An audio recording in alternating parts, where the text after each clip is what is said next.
প্রিয় শিক্ষার্থী, আমরা দশমিকের গুণ আজকে আরো দুটি নিয়ম করব। এখানে হচ্ছে অতি সহজে কিভাবে দশমিকের গুণ করা যায়। তাহলে হচ্ছে গুণে দশমিক থাকবে এবং গুণকে 10, 100, 1000, 10,000, 1 লক্ষ থাকতে পারে। এক্ষেত্রে গুণ করার ক্ষেত্রে গুণকে যতটা শূন্য থাকবে দশমিক বিন্দু তত ঘর ডান দিকে সরে যাবে। তাহলে এখানে 17.5কে আমরা যদি 10 দ্বারা গুণ করি, তাহলে এখানে 10-এ গুণকে একটি শূন্য আছে, তাহলে দশমিক বিন্দু 1 ঘর ডানে চলে যাবে। তাহলে কি হবে? 175 হয়ে গেল। আমরা এরপর একটি সংখ্যাকে 100 দ্বারা গুণ করব। 1.56কে 100 দ্বারা গুণ করব।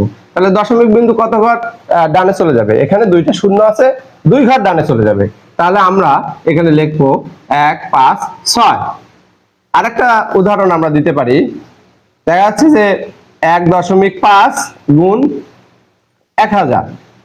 তাহলে এখানে দশমিক বিন্দু গুণকে 3টা শূন্য আছে। কতটা শূন্য আছে? 3টা। তাহলে দশমিক বিন্দু 3 ঘর ডানে চলে যাবে। তা আমরা যেটা এখানে দেখতেছি যে দশমিক বিন্দুর পর 3টা সংখ্যাই নাই। যখন 3টা সংখ্যা থাকবে না, তখন আমরা প্রয়োজন মতো যত ঘর সরে যাবে আমরা শূন্য বসাতে পারবো। কত বসাতে পারবো? শূন্য। তাহলে 1, 5, 3 ঘর যাবে, আরো 2টা শূন্য বসালাম। তাহলে আজকে আমরা সহজেই কিভাবে দশমিকের গুণ করা যায় সেটা জানতে পারলাম। তোমরা বাসায় প্র্যাকটিস করবে এবং গুণকে যতটা শূন্য থাকবে গুণের তত ঘর দশমিক বিন্দু ডান দিকে চলে যাবে।